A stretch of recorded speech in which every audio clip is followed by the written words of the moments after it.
Tando Baïké Santé vous salue à travers cette émission populaire de la province de l'Ituri. Une émission phare, émission politique, boulevard politique, carrefour de débat politique, messieurs et dames, c'est nous. Alors, appelez-moi Arikou Samuel, journaliste politique. Et puis, de l'autre côté de la vitrine, c'est monsieur Akide Bounia. Et puis, nous avons également à la réalisation, c'est bel et bien lui, monsieur Susilema. L'homme du moment, où ezali kosala banini ya bien ba vidéo ya malamu, bozali na poto, bozali na katoto, bozali un peu partout là, bozali na Paris, les diaspora, bozali na États-Unis, ba migrants na Kinshasa, ba expulsés des États-Unis. Na pesi pe bino mbote, so boka alingana, na pesi bino mbote ba migrants. Voilà, à travers cette caméra. Voilà, sentez-vous saluer, messieurs et dames. Nzambe a bâti la paix, sa sagesse. Donc, les invités sont déjà là. J'ai 3 invités déjà dans les plateaux. Ça me reste des invités. J'ai également M. Brino Akilisende. Il est déjà à Katia Plateau. Unouanga Baladir, fils Zananzela. Également, honorable Manganga, Banti Manganga, l'homme du moment. Azali également à Katia Plateau, l'homme qui prétend être élu national dans les prochains jours. Et puis, maire de la ville, donc, à ambition naïe, ouais, le bélan ba couloir, mais à Kolobela Binoté. Et nous avons également que non, l'homme, un jeune très ambitieux, l'homme qui monte à puissance, également M.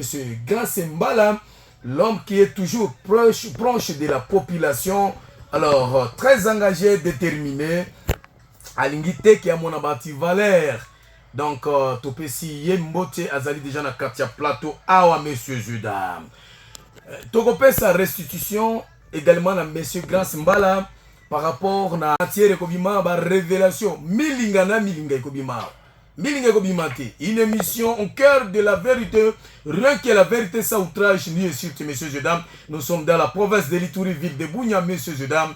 Donc Ituri na pita Boulaya. Bon, batu bazali kolobango na kati ya bakuzu.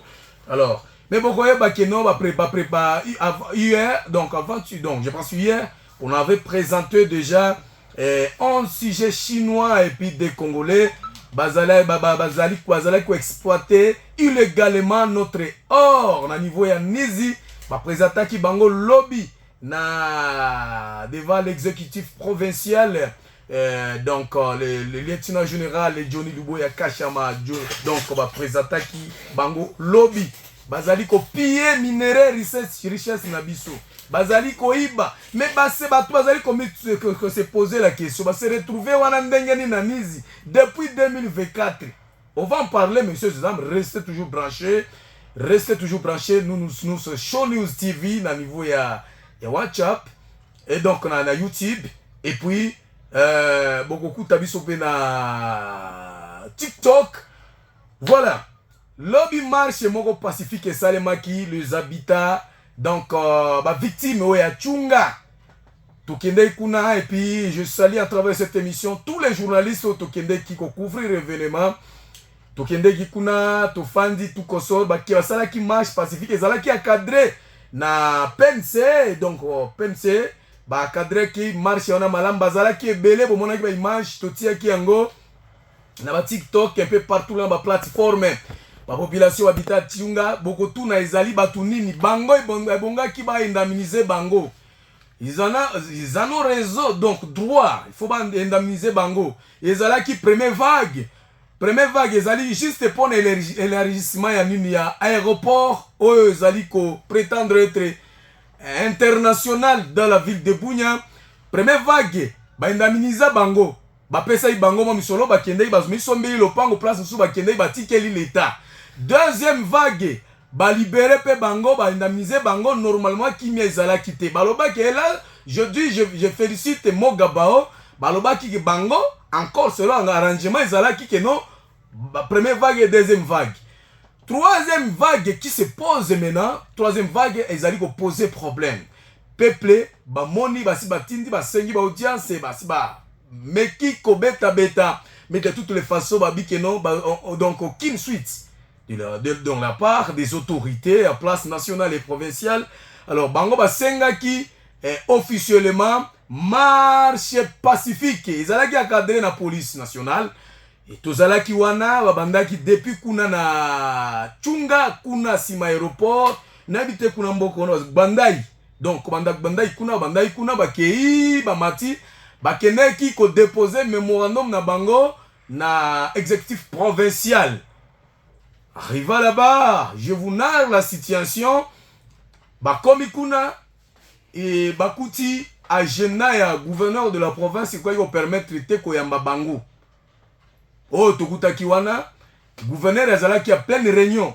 Tokutaki ba délégation ta Kinshasa et puis ba présentation ya ba chinois tout comme ça gouverneur azalaki a réunion ba sécuritaire tout comme ça nakati.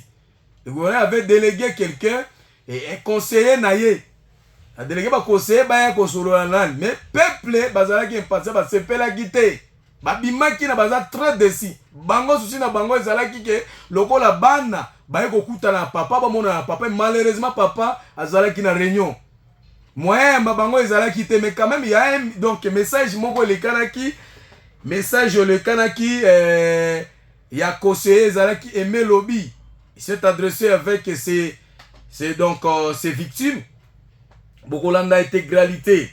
Mais de toutes les façons, na kosenga batu ya chunga bobenga ngai ni box pour na kopesa numéro muto yote à travers la publication to salaki na ni na ba plateforme bobenga ngai nazala numéro na kopesa bino quand même il y a certaines personnes bazali bazana accès à côté pas mais dossier na bino ezali na chef ezali na président ezali déjà na Kinshasa.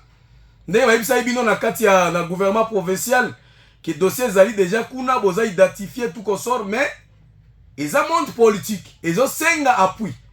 Et là, je me pose la question, où sont les députés?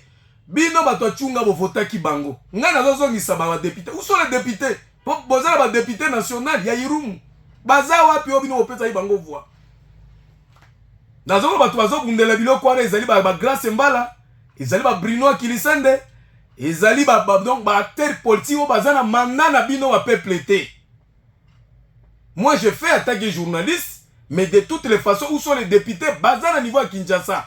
Est-ce que Baza au courant d'un dossier na binoana? Est-ce qu'ils trouvent que ce dossier est complexe? C'est ça la question qu'on se pose. Malgré qu'on va vous aider, mais il faut savoir que nos bateaux vont voter Bango Baza. C'est une question que je vous pose. Moussala député de Yangwana. Défendre son peuple. Baza wapi? Est-ce que Bazali volande lango kuna? Et puis contact on a zuna kopé Sabino ezali contact à député. Mais je me réserve pour citer le nom. C'est un monsieur quand même, il maîtrise bien votre dossier, il est à Kinshasa présentement. Il doit quand même accès à beaucoup de chef de l'État. Ah, donc on a Moma Nyoso. Je ne peux pas dévoiler son nom.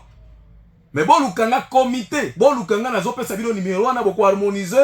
Alors, Babiloko politique et Sengaka pression et Sengaka ba suivi. Mais maman boko comme pas gouverneur. Botiki ni nabino wana, mais zo senga suivi fo ezala. Nani akolandelango? Lelo jeunesse ezolela. Na ville de Bunya, nani akoplaider cause na bango babisa mbongo po ete ba joueur ba équipe ba voyager. Salongo ezana problème na yebite so ba bungi te, bazana Kisangani na yebite. On se pose la question Salongo baza wapi? Demi-finale on m'a pris que demi-finale ezali et je ne sais pas moi lobby yao. Salongo nazo tuna Salongo baza wapi? Bato oti l'intérêt tigre za équipe get mais ba fongoli miso baza déjà na tigre. Mais Salongo bozana buta bozande wapi nazo mituna. Po bokende ki ya obimi bolobaki ke no bobimi bokomi na aru bokei bokomi na Kisangani.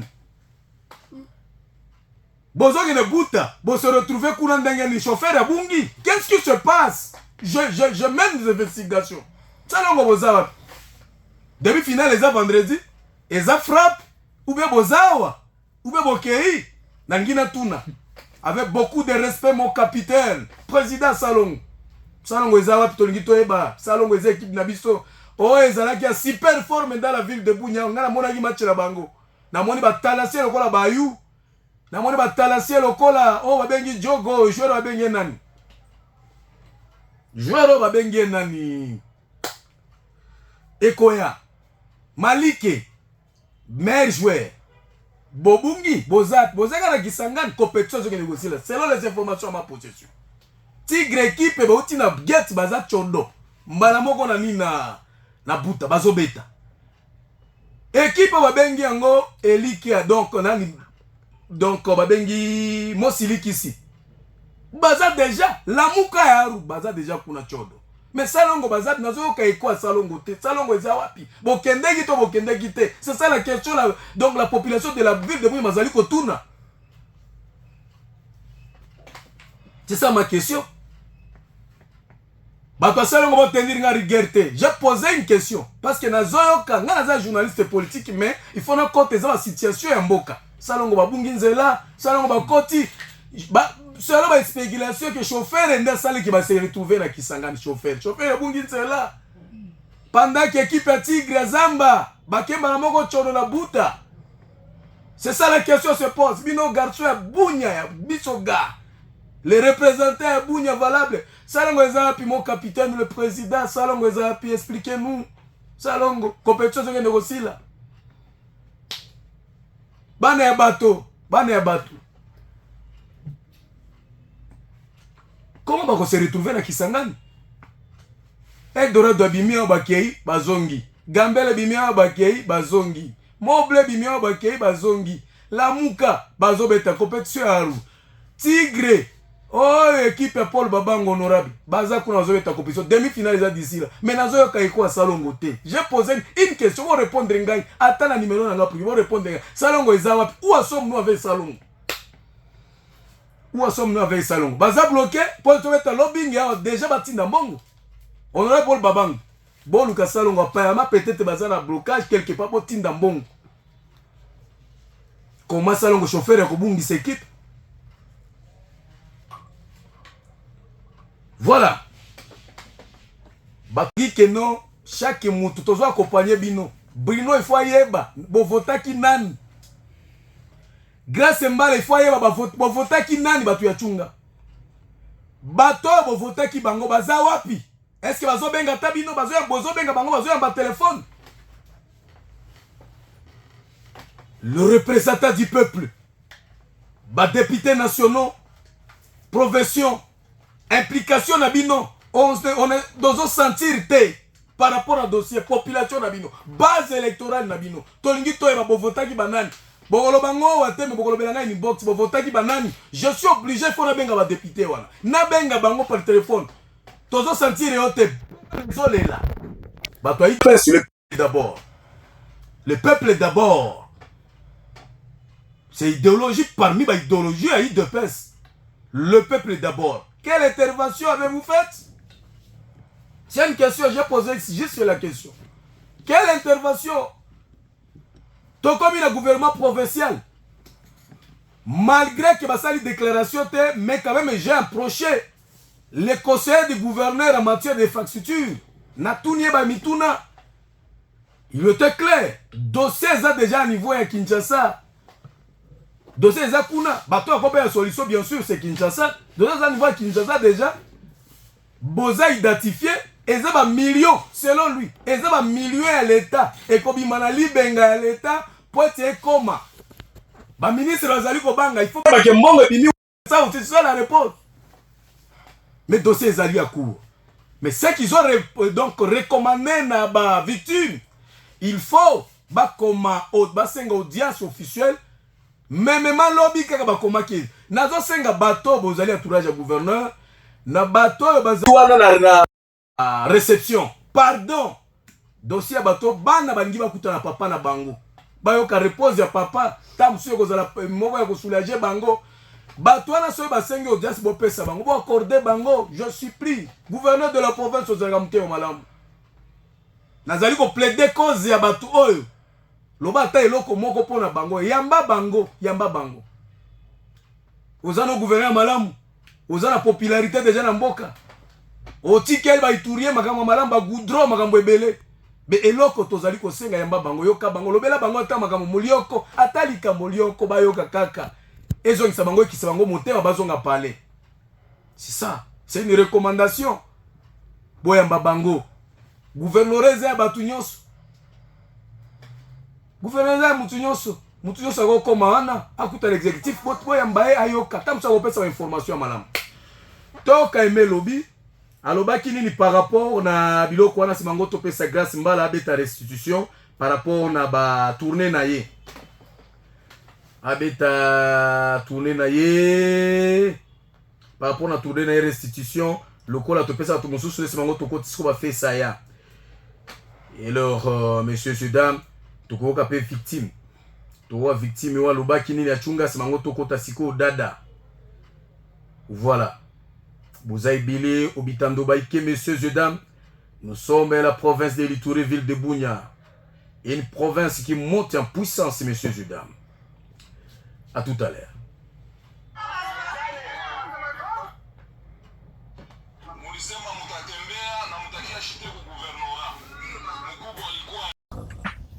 Cameraman na biso mbote pe na ndeko azo permettre mongo na biso ekende.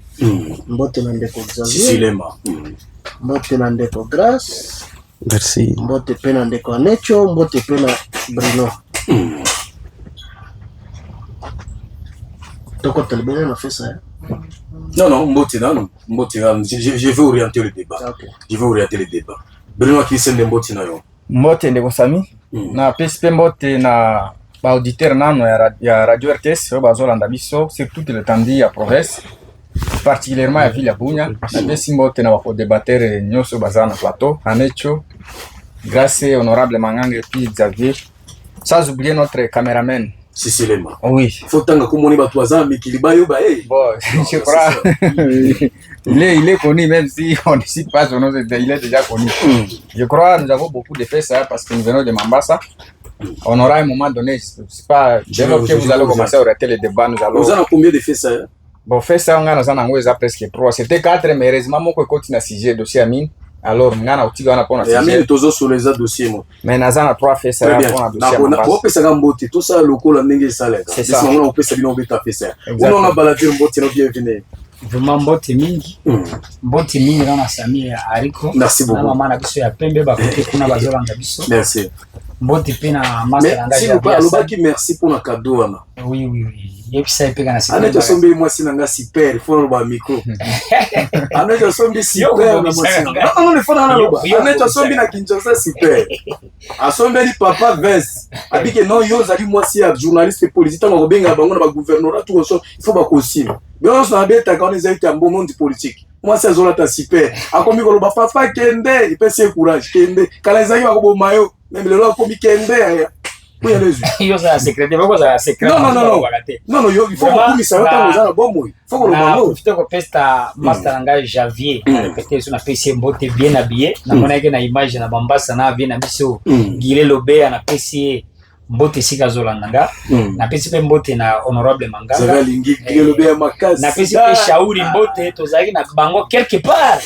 Na semeke na biso ya pembe wala papier na pesi pe Bruno Kilisende mbote na pesi ndeko nanga Grace na pesi mbote pe na profiter pe ko pesa ba konzi nyonso ya province Ituri comité de sécurité bazolanda biso na ba pasteur ya suka na pesi pasteur nanga Ovakama apôtre Ovakama na pesi mbote sika zolanda biso et ça le plaisir okuta na bandeko. Oui, ça lenga vraiment plaisir talaka ko kendela ko zonga na mona yo na sia teko kende na kozonga yo za premier acteur potier ou la mata aya oye bandi kozonga oye direct bien qui ça ça félicitations à la condition va faire ba aéroport encore donc yo ça jusqu'à le Kisangani te bon ba kitaka ba to Kisangani mango ba yedi na vya munene wa Kisangani 30 minutes na obeta ngona pesa ya mango anacho be on appelle comme messieurs et dames mais voilà Samuel mbote vraiment na auditeur nyonso RTS.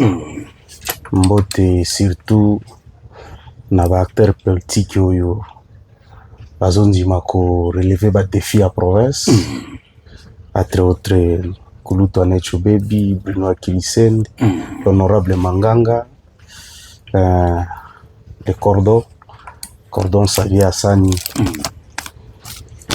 Napesi bango mbote makasi na kobosa na te kopesa mbote la directeur à Radio RTS oyo permettre quand même kopesa biso temps na ba jour au mongongo quand même tolobela peuple les a donné na mutu nyonso te pour ça en tout cas te féliciter yango makasi mingi.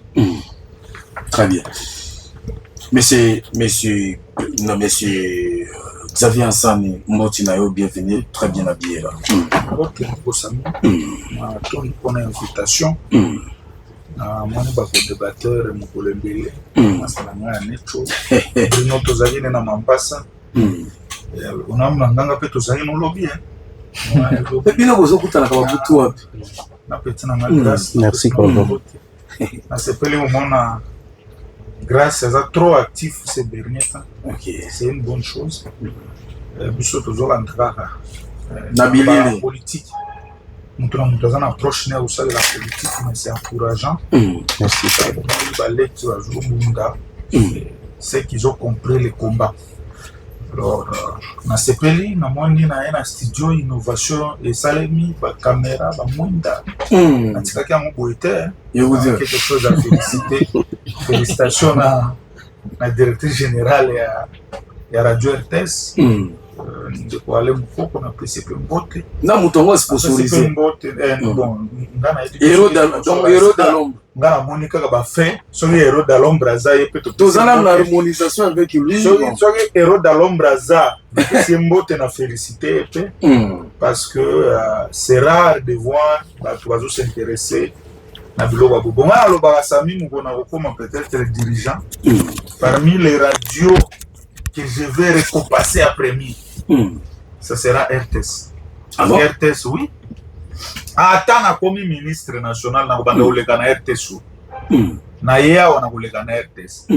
Pour dire qu'il faut valoriser ka moni monde des monde ingratitude yango sala ke batu mingi ba koma ba politicien.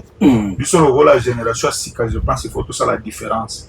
Koyeba ko rendre assassin na mutoyo asungaki yo na moment ba difficulté.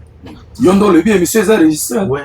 On passe na yebi que déjà on pressentir le moko na on pressentir. Mo mon ordonnance tangami yeba RTS ko transformer. Télévision magambunyo so partenariat na Canal Plus. Merci beaucoup. Très bien. Tobandi déjà fait ça ya. Tobandi fait ça ya.